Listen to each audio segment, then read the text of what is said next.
Welcome to Military History Inside Out, covering wars and battles from across the globe and across the ages.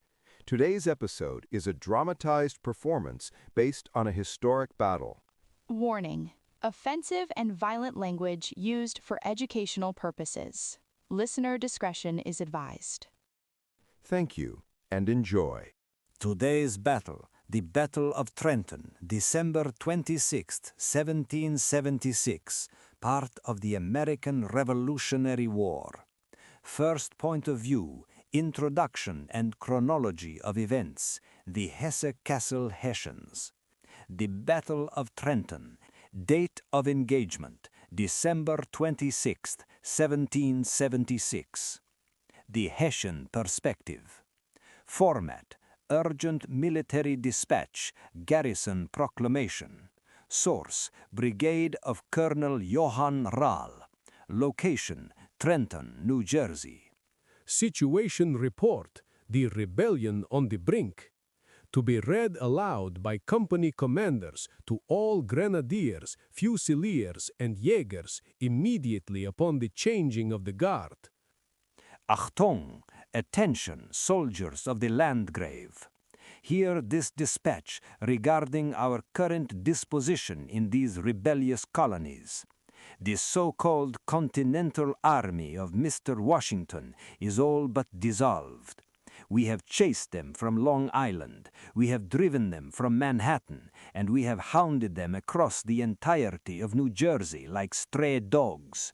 They are broken, starving, and diminishing by the hour. Intelligence suggests their enlistments expire with the turning of the year. Time is our greatest ally. The rebellion is gasping its final breaths on the far bank of the Delaware River. However, vigilance must not waver. Though we view them as peasants with muskets, they remain dangerous when cornered. Our current position here in Trenton is exposed. We are the tip of the spear, the furthest outpost of the Crown's winter quarters. General Howe has retired to New York, and General Cornwallis prepares to sail for England, believing the war won. It falls to us, the proud soldiers of Hesse-Kassel, to hold this line. Logistics and readiness. We possess superior discipline and firepower. Our 3-pounder grasshopper cannons are primed, though the horses suffer in this bitter cold. Our dragoons are ready, though the terrain limits their charge. Ensure your muskets are kept dry. The powder is useless in this dampness. We are well supplied with ammunition and food, unlike the scarecrows across the river. Yet we are plagued by constant partisan harassment. These rebels do not fight like civilized Europeans. They strike patrols from the woods and vanish. Environmental conditions. The weather has turned against us. A severe northeaster is descending. The temperature is plummeting, and the skies threaten a mix of snow, sleet, and hail that will make visibility near zero. The Delaware River is choking with ice blocks, making a crossing by standard boats nearly impossible, a fact that surely secures our flank. No army, rational or mad, would attempt a river crossing in such a tempest.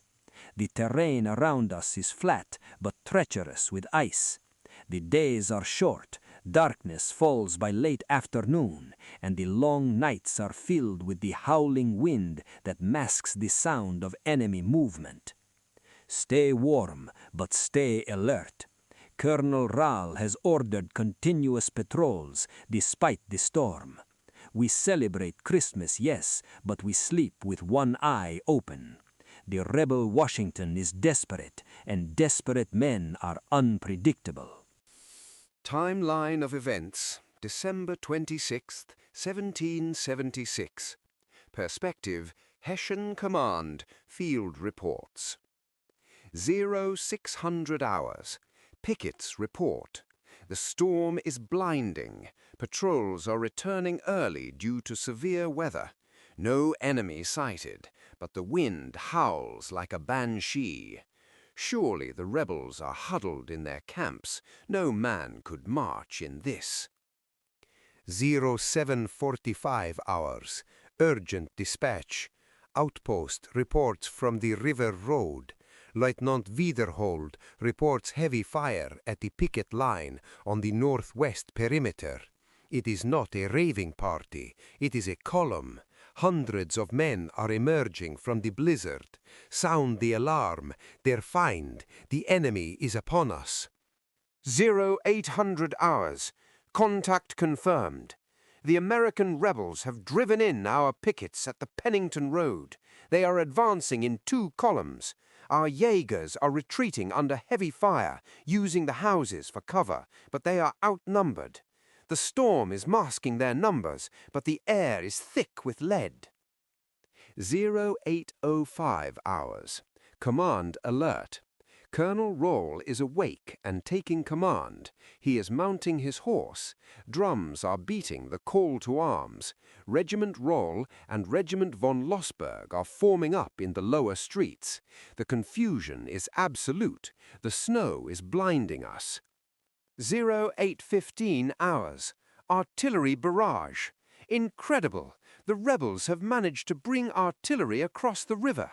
Their cannon, commanded by the fat bookseller Knox, are sweeping King Street and Queen Street with grapeshot. We cannot form our lines. Every time we attempt to form ranks, the iron hail cuts us down. 0820 hours. Loss of the guns. Disaster. We attempt to limber our cannons to retreat to better ground, but the horses are shot down by American marksmen. The guns are immobile in the mud. We must abandon them or die trying to move them. 0830 hours. Western flank collapsing. General Sullivan's rebel division has entered the town from the south, near the river, cutting off the escape route to the bridge at Assenpink Creek. The Kniphausen regiment is trying to hold, but their powder is wet. Muskets are misfiring. We are forced to rely on the bayonet against dry rebel fire. 0845 hours. Failed counterattack. Colonel Rawle, attempting to regain the offensive, has ordered a charge up King Street to retake the high ground and silence their guns. It is a slaughter. The Americans are firing from dry cover inside the houses and behind fences. We are exposed in the open street. 0855 hours. Breakout attempt. The Regiment von Lossberg is attempting a desperate bayonet charge through the swamp to the south. It is hopeless. The mud is deep, and the Americans are firing from the tree line. We are bogged down. 0900 hours. Leader down. Disaster. Colonel Rawle has been struck. 2 bullets to the side. He is falling from his horse. The line is wavering. Without Rawle, the coordination between the regiments is breaking down. We are being squeezed into the orchard east of town. 0905 hours. Snipers in the houses. The rebels have occupied the houses on King Street. They are firing down upon us like birds of prey from the upper windows. We cannot see them, but they pick us off one by one. 0915 hours. Surrounded. The regiments Rawle and von Lossberg have been separated from the Kniphausen regiment. We are trapped in the orchard. American sharpshooters, riflemen, are picking off our officers. Washington himself is seen riding the lines. We are taking fire from 3 sides. 0925 hours. Kniphausen routed.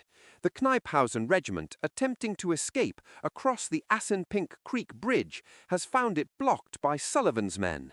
They tried to break out through the creek itself, but the water is freezing and deep. They are surrendering their colors. 0930 hours. Capitulation. It is finished. Major von Deckau is mortally wounded. We have no leaders left. We are cold, our powder is wet, and we are surrounded by thousands of rebels who seem possessed by a fury we have not seen before.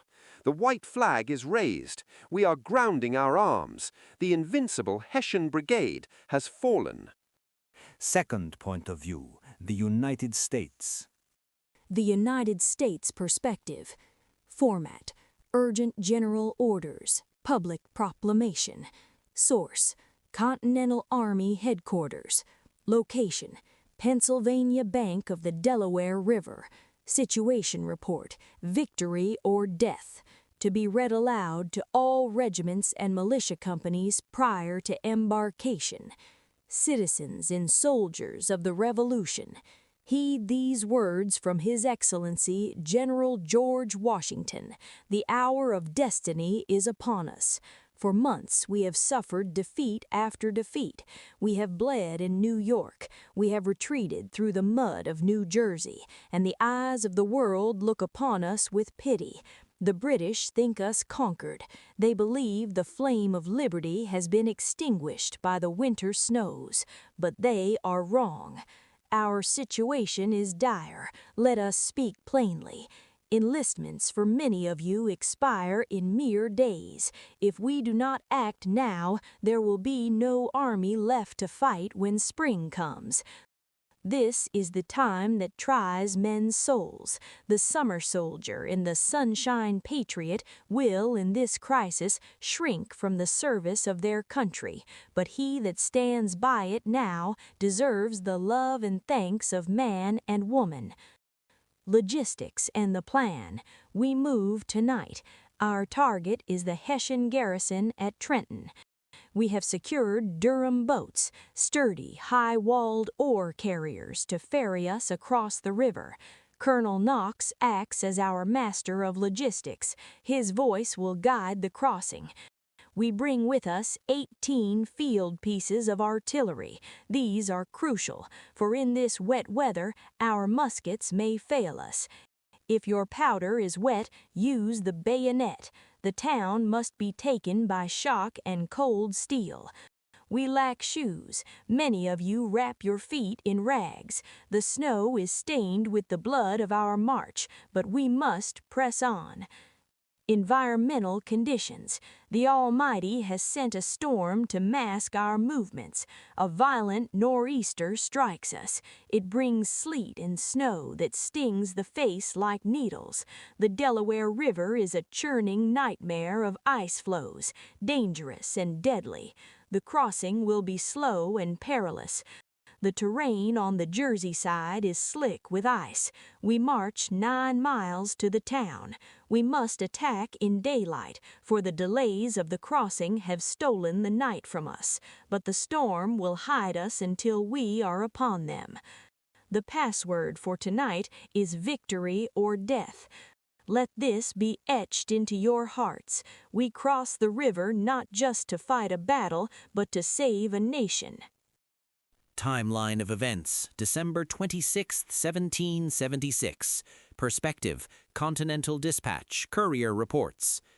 0300 hours. The river fights back. The ice is thickening. It threatens to crush the boats. General Knox's voice booms over the wind, guiding the frightened horses onto the flat bottoms. We are behind schedule, but not defeated. 0400 hours. The march begins. The crossing is complete. Against all odds and the fury of the river, Colonel Knox has delivered the men and the cannon to the Jersey shore. We are hours behind schedule, but the army is intact. General Washington orders the march to begin immediately. Silence in the ranks. 0600 hours. The fork in the road. We have reached Birmingham. Here we divide. General Greene takes the upper road. General Sullivan takes the lower river road. 2 daggers aiming for the same heart. 800 hours. Contact at Trenton. We have reached the outskirts. The men are exhausted, marching miles on bloody feet, but adrenaline takes over now. We have surprised their pickets on the river road. Captain Anderson's men open fire. The Hessians are scrambling. They did not expect us. 805 hours, splitting the force. General Greene's division is pushing from the north, while General Sullivan moves along the river to the south. We are catching them in a pincer. The town is waking up to the sound of our fury. The surprise is total. 810 hours, sealing the north. Hand's riflemen have secured the Princeton road. The enemy cannot flee to the north. We have bottled them up. 815 hours, Knox's thunder. Colonel Knox has positioned the artillery at the head of King and Queen Streets. Fire! The grape shot is tearing through the Hessian ranks as they try to form up. They cannot stand against the cannon. They are scattering like leaves in the wind. 8:25 hours. Alexander Hamilton in action. Captain Hamilton's New York Artillery Company is moving up. They are blasting the Hessian guardhouse. The enemy is trying to bring their own cannon to bear, but we are silencing them before they can fire a shot. 8:35 hours. Turn the guns. We have captured their brass cannon. General Washington orders them turned on the Hessians. Give them a taste of their own metal. 8:40 hours. The hand of Washington. General Washington is riding near the front, exposing himself to fire. His sword is drawn. He rallies the troops, shouting, "March on, my brave fellows! After me!" The sight of him invulnerable amidst the bullets fills us with courage. 8:50 hours. Cutting the line. General Sullivan's men have seized the bridge over the Assunpink Creek. The trap is snapped shut. The Hessians cannot retreat towards Princeton or Bordentown. They are trapped in the town. 900 hours. The Hessian charge breaks. The enemy commander, Colonel Rahl, attempts a desperate charge to retake the streets. It is futile. He falls from his saddle, struck down. Their resolve breaks with him. They are retreating into the orchard east of town. 9:15 hours. Surrounding the orchard. We have them hemmed in. Glover's Marblehead Regiment, the same men who ferried us across the river, are now flanking the enemy in the field. The Hessians are huddled, cold and leaderless. Their fire is slackening. 9:30 hours. Victory! Huzzah! The enemy has lowered their colors. Officers are raising their hats on their swords to signal surrender. The feared Hessian mercenaries have been defeated by the Continental Army. We have captured nearly 1,000 men, their cannon, and their supplies. The Republic lives. Thank you for listening to this episode of Military History Inside Out. Today's episode has been a dramatized performance based on historical events. Listeners are encouraged to research the precise details of the event covered. We welcome all comments, questions, corrections, or criticism of the episode on any of our social media links. On Instagram at Chris Alvarez War Scholar, on X at War Scholar, on Facebook at warscholar.org, and on Reddit at MHIO Podcast. You can also suggest battles that you would like to hear on the podcast.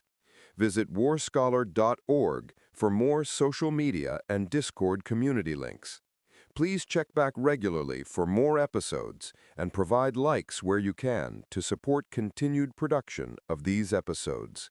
Thank you for listening.